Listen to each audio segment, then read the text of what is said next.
Olá, então vamos continuar aqui a análise do código do nosso gerenciador de participantes do BBB. E antes de mais nada, se você está curtindo o vídeo, dê o seu like aí, se inscreva no canal, isso me ajuda demais a estar produzindo conteúdos cada vez mais legais. Sério, de verdade, isso me inspira aí a tentar trazer uns projetinhos fora da caixa, certo? E na medida do possível sempre aumentando a complexidade aí para que você consiga aí também evoluindo nos seus estudos. Então se inscreve aí, me dá aquela força aí que vai ser muito legal mesmo, super me ajuda, tá? Então, feito esse parênteses, vamos lá. Vamos dar uma olhada aqui no componente de pesquisa. Então, o nosso componente de pesquisa, como a gente estava vendo, ele também recebe aí todos os participantes, tá? Só que perceba, ele não recebe os participantes exibir, não. Ele recebe todos os participantes, ou seja, todo o nosso array que contém lá os 20 participantes. E a gente também tem ali eventos de saída, tá? Então aqui a gente tem o output com o event emitter de fechar a pesquisa e também a gente tem de atualiza a lista participantes event, tá? Então quando a gente quer atualizar a nossa lista de participantes exibir, a gente pega e chama essa função aqui. Então vamos lá, vamos para dentro do pesquisa, desse componente aí, vamos cair lá. Deixa eu abrir aqui o TS e eu vou abrir também o HTML dele, tá? Então, vamos lá, pesquisa. O componente de pesquisa, ele tem umas coisinhas legais aqui, tá? Tem umas novidades, a gente faz uso de um design partner, ele tem animations, então vamos entender esse negócio, beleza? Para a gente entender animations, vamos fazer o seguinte, ó. Aqui, eu vou fechar o animations por enquanto, eu vou te falar dele depois, tá? Sei que você já deve estar curioso aí, mas vamos lá. O form de pesquisa, a gente usa o form group, tá? Que é uma forma de trabalhar com formulários reativos no Angular.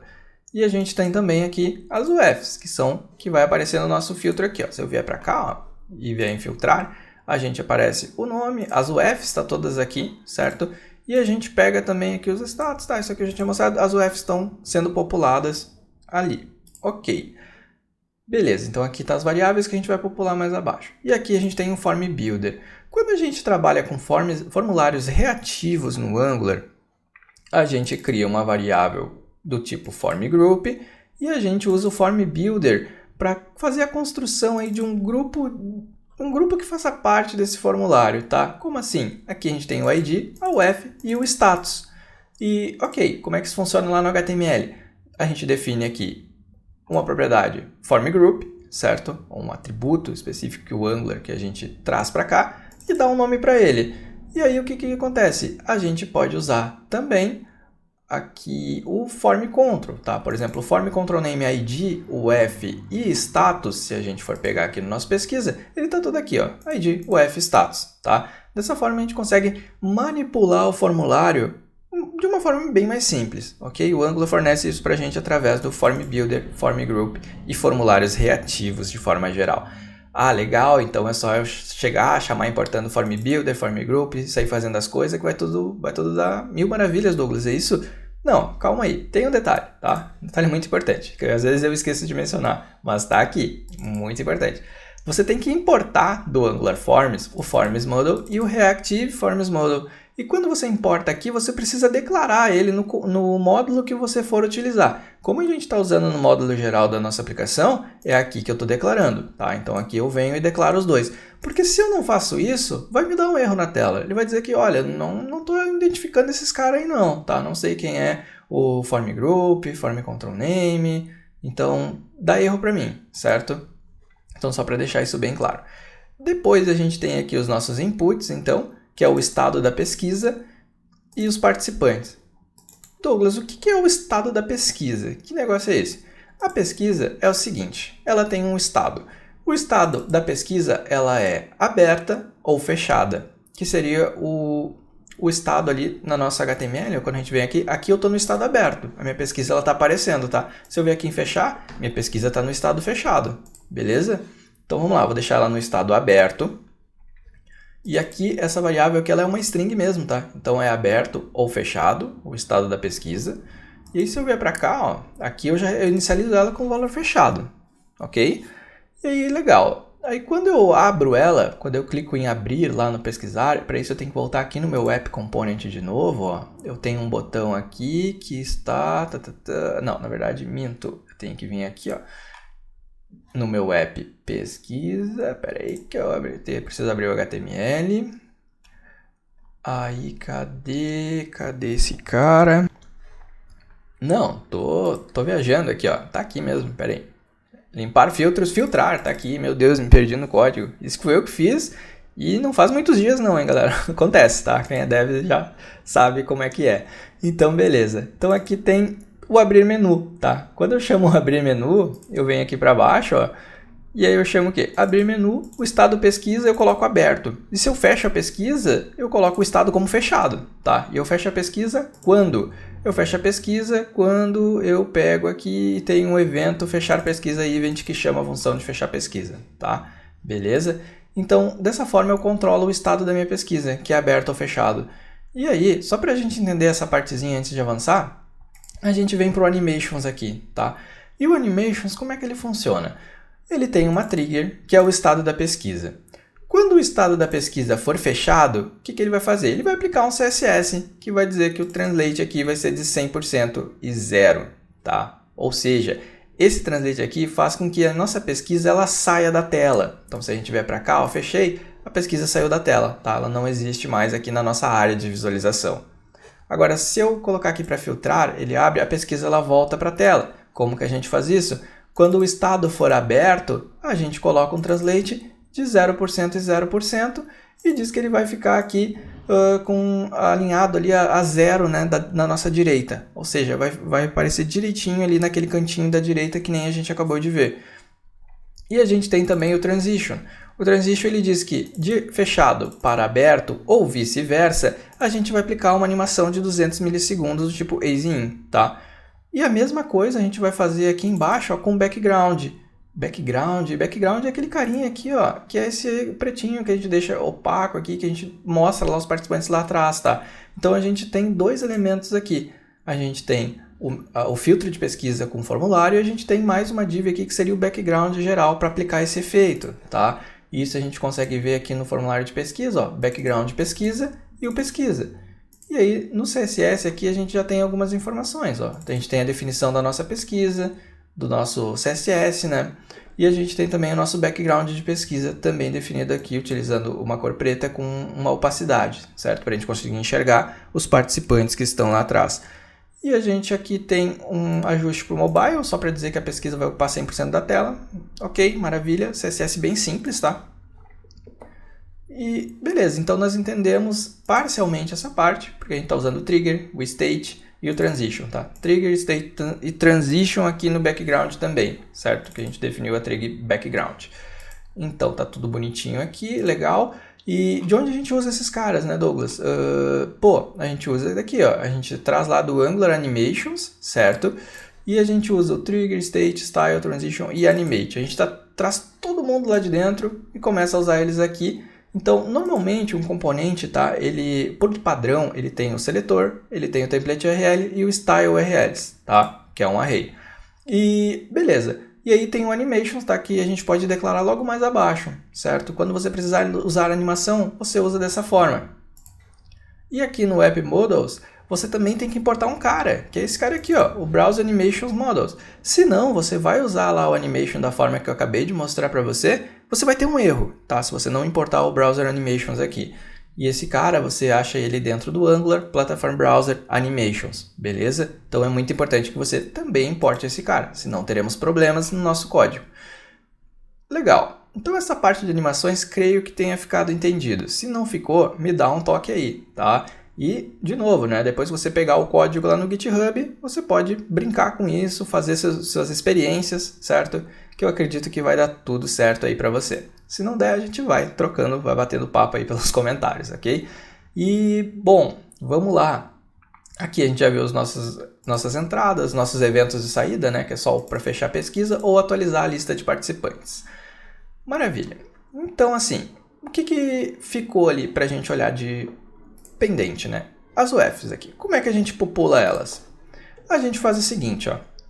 A gente pega todos os nossos participantes e usa a função map para mapear o que a gente precisa dos participantes, que é o quê? O que a gente quer retornar de cada um dos participantes? É o UF deles, tá? Por exemplo, deixa eu abrir aqui de novo o Environments, para ver se fica um pouquinho mais claro. Vou abrir aqui o Environments, e aí eu tenho aqui, cada um tem a sua UF, né? RJ, RS, RJ, RJ de novo. Então perceba que elas se repetem. E eu não quero que elas se repitam, no caso, né? Então, se eu pegar aqui o meu array de UFs, nessa condição, eu tenho lá meus 5 RJ, meus 2 São Paulo, por exemplo, e tudo mais.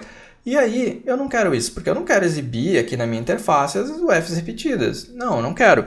Então, eu uso o quê? Eu uso uma função aqui, eu crio, na verdade, um set do JavaScript. O que esse set faz? Ele vai me retornar um objeto, certo? Separado, um objeto contendo só as UFs que são como é que eu posso dizer? São as UFs únicas, tá? Que saíram daquele meu array. Então, por exemplo, esse cara aqui, ele vai me retornar o seguinte, ó. Ele vai me retornar a UF, sei lá, eu vou colocar de forma não correta, tá? RS, RJ, SP. Por mais que eu tenha 5 RJ, 3 SP, tudo isso vai virar um só, tá? Porque ele vai fazer uma espécie de distinct pra gente aí, vai deixar os valores únicos somente, ok?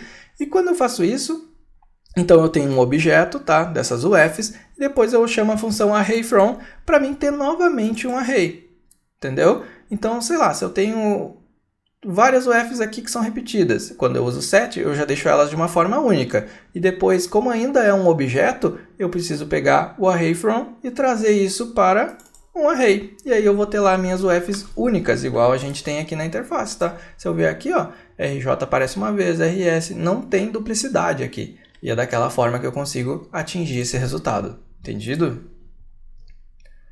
E depois a parte de filtrar aqui é uma parte bem legal do código. Porque aqui é o seguinte, aqui entra um design partner, tá? Que a gente tem aí, existem diversos design partners, se eu não me engano, 23, 24, eu sempre me confundo nesse número, mas esse aqui é o que a gente chama de Chain of Responsibility, tá?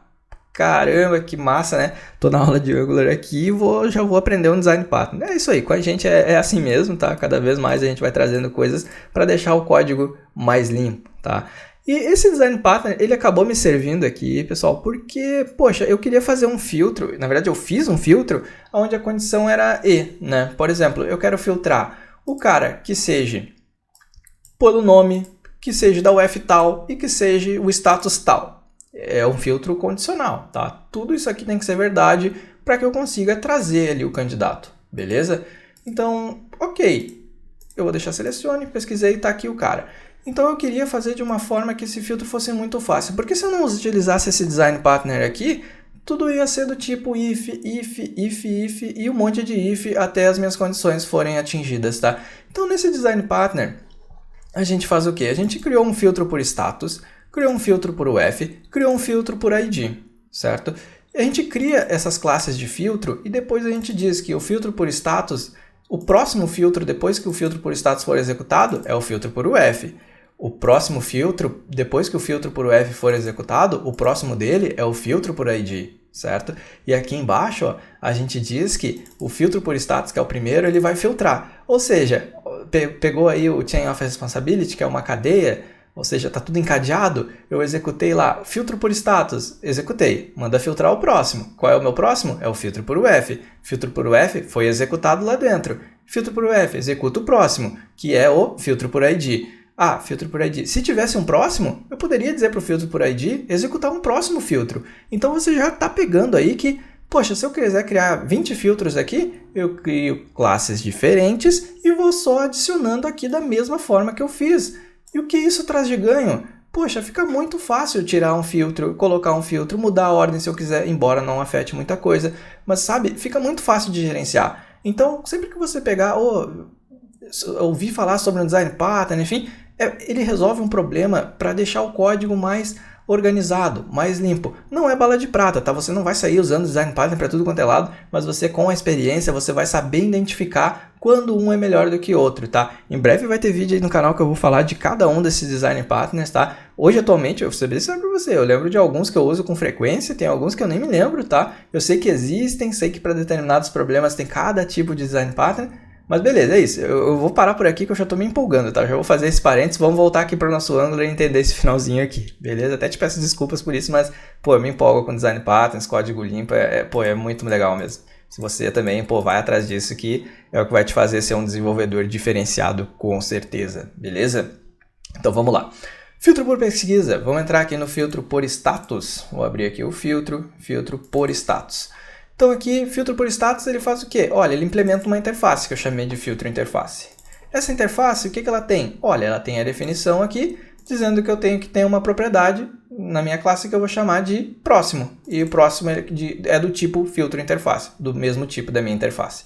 E eu tenho que ter uma função filtrar. Essa função filtrar, ele vai pegar e vai receber lá um array de participantes e vai devolver um array de participantes, tá? Então, beleza, isso é a nossa interface. Se eu vier aqui, eu estou implementando ela, eu estou cumprindo os requisitos? Eu tenho aqui um próximo, que é do tipo filtro interface, e eu tenho aqui um método filtrar. Ou seja, a interface diz que eu tenho que seguir um contrato à risca. Eu tenho que ter o próximo e tenho que ter a função filtrar. Eu estou fazendo isso, beleza, então não tem problema. Se eu vier aqui e mudar filtro 2, perceba que o TypeScript aqui, o compilador já me dá erro. Cara, não tem aí o método filtrar. Não vou funcionar, né? Tem que seguir o contrato para tudo ser dos conformes. Então, vou voltar aqui para filtrar.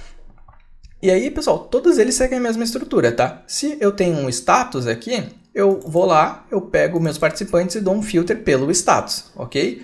Se eu não tenho, sei lá, não tenho status e eu não tenho um próximo, eu retorno os meus participantes, que é o meu mesmo, o que entrou de dado aqui é o que vai estar retornando, tá? Porque eu entendo que, cara, não faz sentido, não tem status, eu não vou filtrar, só vou passar para o próximo da minha corrente, sabe? Eu vou, participantes, retorna aí, beleza, não tem problema. Agora, desculpa, aqui eu não passo para o próximo dos meus participantes não, da minha corrente não, tá? Eu passo aqui embaixo, porque se eu não tenho um próximo, eu não tenho mais nenhum elo na minha corrente, então eu não vou passar adiante, eu só vou retornar. Agora, se eu tenho um próximo cara, o que eu vou fazer? Eu vou mandar o próximo e vou chamar o filtrar.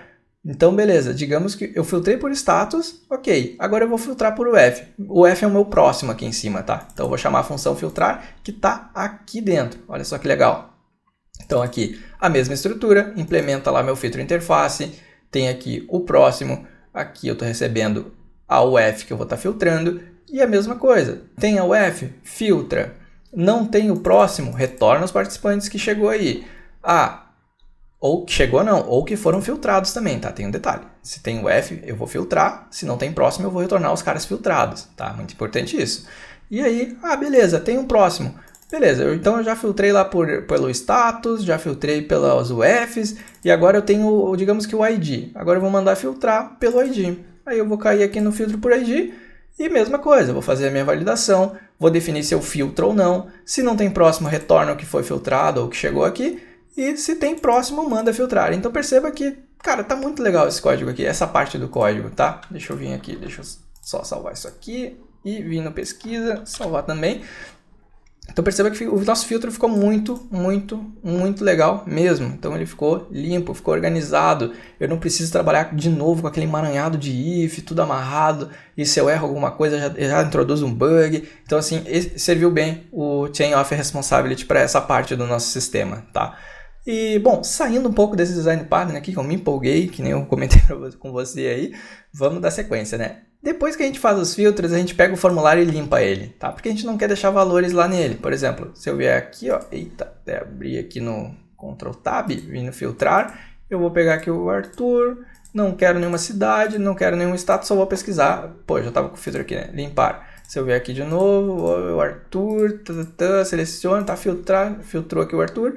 E se eu vier aqui de novo, eu não tenho mais nenhum dado aqui, tá? O nosso formulário, ele é limpo ali naquela altura, ali quando a gente chama aquela função. Deixa eu abrir aqui. Nossa, estou com 500 coisas abertas, nem eu lembrava disso. E beleza, então vamos lá. Form reset e tal.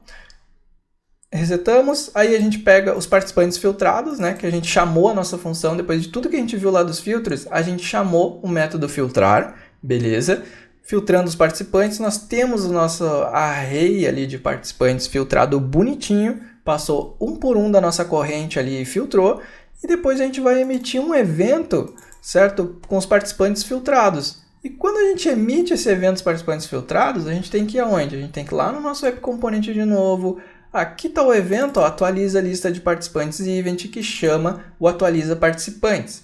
Se a gente pega aqui agora no App Component e vem para o nosso atualiza participantes, é aquele cara que eu já tinha mostrado para você lá no início, certo? Que é o seguinte, busca nos participantes, muda o status dele, busca no participantes exibir, muda o status dele e salva no local storage, tá? Dessa forma aqui, a gente encerra a apresentação do nosso projeto. Então esse projeto aqui, pessoal, ele foi um projeto muito legal. A gente utilizou comunicação entre componentes. Praticamente em qualquer projeto do Angular que você for fazer, você vai utilizar a comunicação entre componentes. A gente utilizou aí um design partner bem maneiro, que é o Chain of Responsibility. E o nosso código ficou bem legal, o resultado final aí da nossa aplicação, tá? Então agora você pode pegar isso, aprofundar seus estudos, criar outros gerenciadores, criar outros projetos que usem esses conceitos, tá? Evoluindo aí cada vez mais os seus estudos. Então é isso, a gente se vê nas próximas aulas aí, nos próximos vídeos do canal. Até mais!